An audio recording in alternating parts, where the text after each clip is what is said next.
Hi, everybody. It's Maria Boynton coming to you from New Birth Missionary Baptist Church right here in Metro Atlanta. It's been 1 year since Dr. Jamal Harrison Bryant joined us from Baltimore, Maryland. 1 year.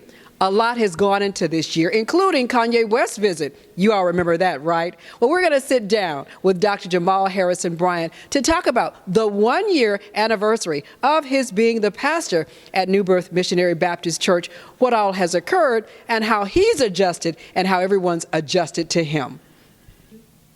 Hi, everybody. It's Maria Boynton. My guest today is Dr. Jamal Harrison Bryant, who is the senior pastor at New Birth Missionary Baptist Church. Came to us in Atlanta about 1 year ago. 1 year ago this Sunday. How are you doing? Amazed, blown away, grateful, and still excited. Why? This has been probably the longest honeymoon in history. I came really not knowing what to expect, and it's been literally a marriage made in heaven. I'm glad to be here, and New Birth seems to be glad to have me here. So I'm excited about what has happened and what is happening. You talk about a marriage made in heaven. When we talked to you that year ago, and we were at the studios in downtown Atlanta, you came in, you were getting your feet wet, you were getting in here, you were ready. You said your furniture was on the way. Right. Now, let's talk about this marriage made in heaven. Yes. The board chose you. Yes. Now, you say a marriage made in heaven. How are the relationships with the board right now? They are head over heels, patting themselves on the back for making this decision, and I'm humbled and I'm honored. Many people thought it would be somebody from Atlanta or somebody who would be a son of Bishop Long, and I didn't meet either of those criteria. And so for them to have trust on an outsider is really evidence of the grace of God. An outsider, too, because you came from a different church. Yeah, you're AME, yes. And so you say this year has been great. I mean, everything is not always perfect. Yes. I'm sure there's still some learning curve there, perhaps? Yes, I'm in remedial class, trying to pick it up. It's a different culture. I started my church in Baltimore, so planting a church is different from succeeding somebody at a church because I'm in essence continuing somebody else's vision, not necessarily charting my own. So trying to find an amalgamation of both of those has been a task and a journey, and it requires a visa and a passport, and I'm learning to speak a different language. And First Lady Long is still with us, I'm so and grateful. She's still here, yeah. She's still our First Lady. Yes. We call her our Michelle Obama, our forever First Lady, is still engaged in lending leadership to our women's department, and I'm so grateful to have her blessing and have her support. Everyone, we're talking to Pastor Jamal Bryant, Jamal Harrison Bryant. He's been with New Birth Missionary Baptist Church now for 1 year. Yes. It just seems like much longer, sir, because to me, you've done so much since you got here. Yes. I think the first thing you did was a mass wedding. Yes. I noticed that there were in New Birth when I arrived a lot of older people and their grandchildren. But my contemporaries weren't there, and those that were here were not married. And so I wanted to put it out on Front Street that even while I'm a divorced pastor, that I really champion marriage and family. And so I wanted to dissolve any excuse that you can't get married because you can't afford a wedding, a gown, a ring. So we supplied all of that. And it was awe-inspiring to see over 15 couples get married on that one day. You were not among them. Yes. So you've been here a year. How you doing in that respect, sir? I'm focusing on the church. I told you, me and you going to get married on the same day in a double wedding. Amen. Yeah. I'm all for that. I'm all for that. Yes, I am indeed. So everybody, we're talking to none other than the man himself, Dr. Jamal Harrison Bryant, the minister, the pastor, the leader of New Birth Missionary Baptist Church. You did the mass weddings. Yes. You're into the community so much. Yes. What do you see as the church's role when it comes to being in the community. When you would consider that 87% of what Jesus did was outside of the church, but in the 21st century, those roles are reversed. And we can't find ourselves trapped in stained glass windows and a Hammond organ and Martin Luther King funeral fans, but we really have a responsibility to go outside. And that's what I've charged and championed this congregation to do, is to really take the community by the horns. And not only have they met that, they've exceeded it at every turn. You did the school supplies, Yes. which resulted in not 3,000, Yes. but 5,000 pairs of shoes. Yes. That particular morning, people were here lined up. Yes. We got here early, Yes. and we saw people were already in line. Yes. I mean, what does that say to you about the needs of the community, and especially when it came to families and what they needed for the children, the bare minimum? Yes, Cornel West, celebrated professor from Princeton University, says America is the only place in the world where you have the working poor, that you can have a job and still find yourself in insufficiency.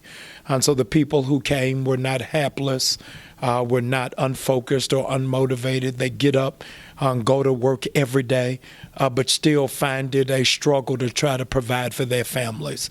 So to see 5,000 children blessed with brand new shoes was awe-inspiring. It was overwhelming, humbling, and unnerving to know that we're in the midst of that level of abject poverty when Atlanta has the mystery around it of Black America's elite and up and coming, but never the face of the poor or the disadvantaged or the disenfranchised. And so to see it right there in our face was eye-opening on what was really necessary for the church to do. You talk about the family, and one of the things, too, that you have done, you have gathered the support of many to bring people home to their families. Yes. I think it was around Easter time. Yes. You brought people home. Mother's Day, Yes. you brought mothers home. Yes. And now you're also partnering with Ebony Magazine. Yes. And tell us about that. You're trying to bring people home for the holidays. It's amazing.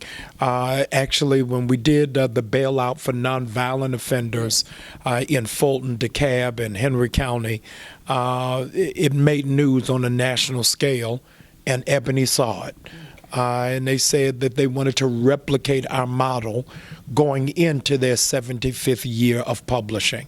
And so we're partnering with them as well as the Bell Project to do 1,000 nonviolent offenders to be freed by New Year's Eve. And we're picking up speed ferociously to get that done. So how does that work? What's the process in getting that done? Doesn't seem like an easy undertaking. No, that's why the Bell Project is doing it. I think Ebony is promoting it, and New Birth is helping to pay for it. So everybody is playing their roles in tandem to make sure it's a successful effort. And why are such partnerships so important to you? It's so strategic because it helps us to really leverage the work that we do. Because of this partnership, for the very first time, I'll announce on your show that Ebony is going to open up their Ebony South headquarters here on our campus to help do their social justice and civic engagement in the spring. And so absent of that level of partnership, we wouldn't have had the global reach to get it done. But with it, there are no limits and no boundaries to what we can accomplish. So how significant is this with you partnering with Ebony and they're opening up their South headquarters? How significant of a partnership is that for the church? It's so significant when you're dealing with a generation that doesn't see the value of the Black church or the merit in a contemporary lens. So to see the nation's oldest Black publication partner with a local church, not with a denomination, a fellowship, or an organization, but to see that a local church would wield that level of influence is really significant. What does that say about New Birth Missionary Baptist Church? New Birth is undoubtedly a local church with a global mandate and vision and mission. And as a consequence, I'm glad to lend my voice and strength to what it is that, quite frankly, Bishop Long started, and to be able to continue that. What is your philosophy when it comes to the family, one unit? Yes. I think that we've got to redefine what family looks like in a contemporary context. Family is no longer the Cosby Show of a mother and father and kids, but now you've got multi-generational families in one household. Recent data would suggest that this is going to be presumptively the poorest generation in American history by virtue of the fact that this will be the very first generation who will fare worse than their parents. And so you've got 32-year-olds who have degrees, have jobs, and still live at home. Because they don't have the credit to get it done. They don't have what they need in terms of funding to get it done. And so we've got to reevaluate what family looks like and what it means. December 1st, of course, we each year recognize AIDS, yes. HIV. Yes. You spoke about it from the pulpit. Yes. When it comes to the church, what is it that you think the church needs to understand when it comes to AIDS and HIV in the communities? I think that the church is a perpetuator of ignorance, is that we still have it typecast as a gay disease. And as a consequence, anything that gets anything close to it, the church backs that thing up and gets far away from it. But when Atlanta is the epicenter of the health crisis, we can't afford to be on the sidelines. We've got to get on the front line. And so I thought it was a yeoman's responsibility to really lend voice to it and to really lend Christ-like compassion to those who find themselves impacted. Head in the sand. Yes. We also spoke to you when Kanye West came, yes. And you talked about the black church when it comes to issues such as mental health. Yes. Tell us what you feel the community needs to focus on when it comes to issues of mental health in the community. Yeah, we're very well acclimated with mental health. All of us have somebody in our family who has PTSD, who has depression, who has anxiety, who has an eating disorder, who has suicidal thoughts, who has bipolar disorder, who has schizophrenia. We just don't discuss it. We don't talk about it. And the church leads that brigade. And so when you see so many within our community dying with what Dr. George Drury calls a post-traumatic slave syndrome, that suggests that much of what we deal with in mental health is inherited. And so because our dad didn't talk, we don't talk. Because our mother suppressed her anger, then we'll find ourselves with high blood pressure and find patches of our hair falling out and find ourselves in perpetual migraine headaches. Too many in our community only go to the doctor when we're going through the emergency room door. But I subscribe to the notion you can have Jesus and a therapist, and one does not negate the other. We are our brother's keeper. Absolutely. I think that we've got a responsibility to do that. I went through a divorce about 10 years ago that quite frankly led me to depression and acute unhappiness. I went to therapy for 2 years and openly talk about it. Went to therapy while preaching, while pastoring, because people need to know that you still have to navigate through the things of life, and going through therapy doesn't make you crazy, nor does it disqualify you from being a beneficiary of God's grace. Are you still in therapy? I'm not. I need to be. Being down here in Atlanta, y'all, come on. y'all pressing every trigger. How? It's just a new environment, a new construct, new denomination, new challenges, new issues. The poem suggests in Invictus, if you can keep your head when all those around you are losing theirs. It's really a Cirque du Soleil balancing act of trying to keep all of that together. You seem to have come in with bright eyes and an open mind, because when we spoke to you when you first got here, you talked about you're coming into something new, but the devil will rear its head and will try to come in wherever you're trying to be the best and a God-fearing man. How you doing? Oh, he still peeks his head all the time. These glasses I got on are tinted, so you can't see that spark in the eyes have come down a little bit. It comes back up. But that's really what life is you've got to go through ebbs and flows. And I'm grateful to God that the enemy hasn't had the victory in any regard where New Birth is concerned. Ebbs and flows, the enemy, reminds me of the Sunday that Kanye West came. Those are some of the words that he used to describe the world in itself. He was here. Yes. It was a grand service. Or how would you describe it? It was an amazing day. More millennials were in our church than my entire time of being pastorate. We had over 300 people outside by 6 in the morning. 156 people accepted Jesus as Lord or joined the church. So it was a great day. Everyone, we're talking to Pastor Jamal Harrison Bryant, the pastor of New Birth Missionary Baptist Church right here in what we used to know it as Lithonia, but it's the city of Stonecrest now. Great things are still happening here. You got the road out here now. It's easier to get here. Yes. What else can we expect? So much. New Birth is the largest landowning black church in the United States, sitting on 280 acres. So 2020, brace yourself. It's going to be a whole lot of shovels and dirt because we're intentional about doing land development and wealth creation right on our campus. And of course, economic empowerment. Yes. You just had your Kwanzaa Plaza. And I'm glad you came. It was amazing. 100 black-owned vendors came and set up shop in our Family Life Center, circulating dollars and promoting entrepreneurship. It was a success by every scale and by every metric. And everybody is chanting, let's do it again.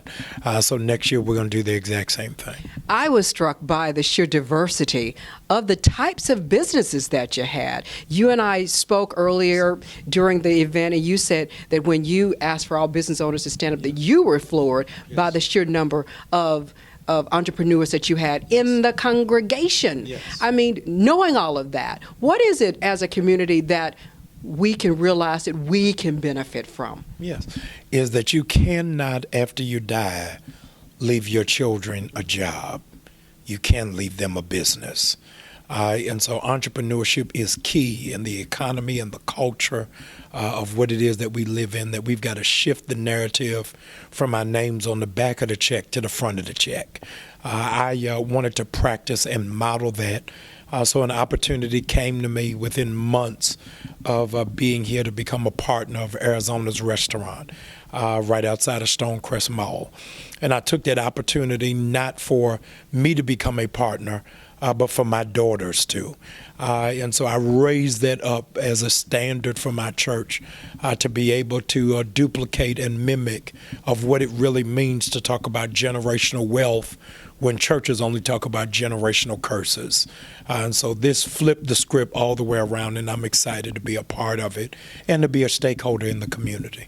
You had a reputation of being a social activist, too, when you came here. Plenty of activity. You marched in Baltimore against the wrongs that could be made right. Yes. Here in Metro Atlanta, you've even gotten involved now in saying crime, go away. Yes. That devil, we do not need it here. Yes. What do we as the community need to understand about when it comes to wrongs versus rights in that respect? Yeah. Dr. King said that crime is the bride of poverty, that wherever you see poverty, crime is close by. And so Atlanta doesn't have a crime issue. They have a poverty issue. And so there has to be job training made available and not just entry level. And so if I'm taking a young man from Bankhead who was clearing $2,000 a day, I can't put him at a cash register at Chick-fil-A. I've got to show him how to make a tangible shift in his life, how to maintain his lifestyle and to be able to support his family. Do they call you from Baltimore? And when they call you, yes, what do they say? Is there a midnight train back from Georgia?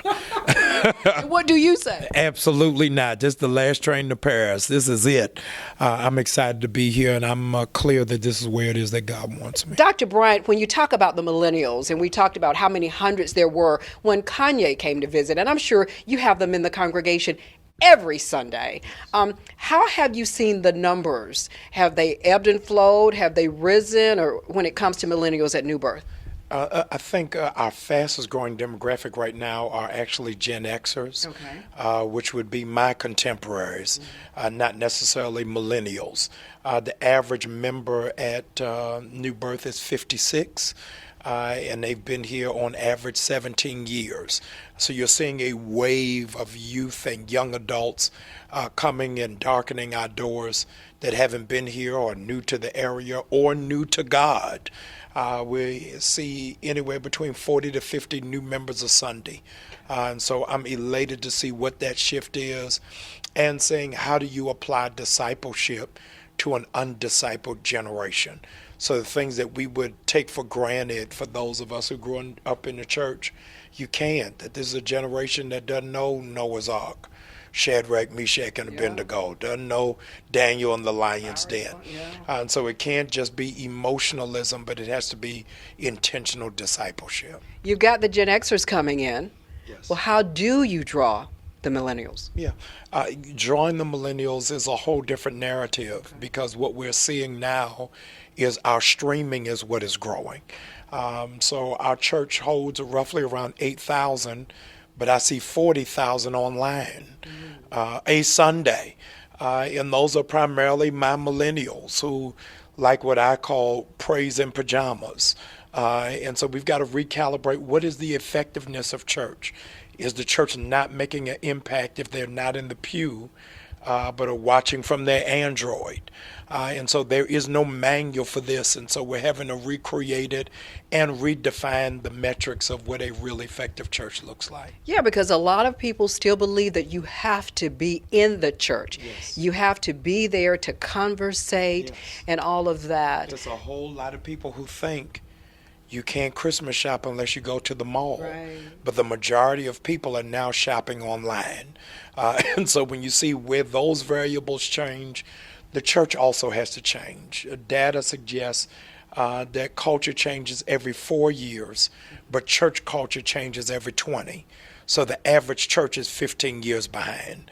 And so we've got to figure out how do we zoom up in that model so we're not recasting Back to the Future.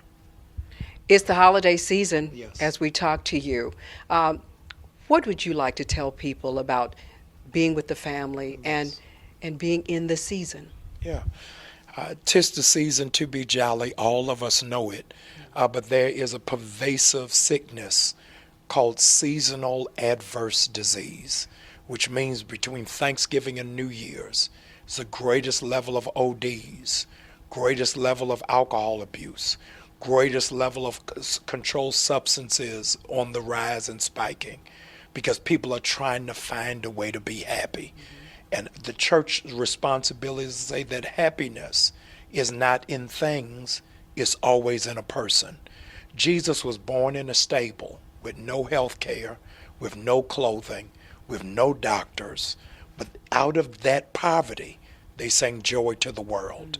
And so I would challenge every person who can hear my voice, who's watching this, find somebody to make you happy. And if you can't find somebody, find the joy in yourself. Dr. Jamal Harrison Bryant, you've been with us for a year. I'm grateful. And if I had any say in it, I'd say thumbs up. I'll take the report card. Good job. Thank you so much. It's an honor. I truly hope that you've enjoyed this exclusive one-on-one interview with Dr. Jamal Harrison Bryant from the New Birth Missionary Baptist Church. Thanks again, everybody. I'm Maria Boynton.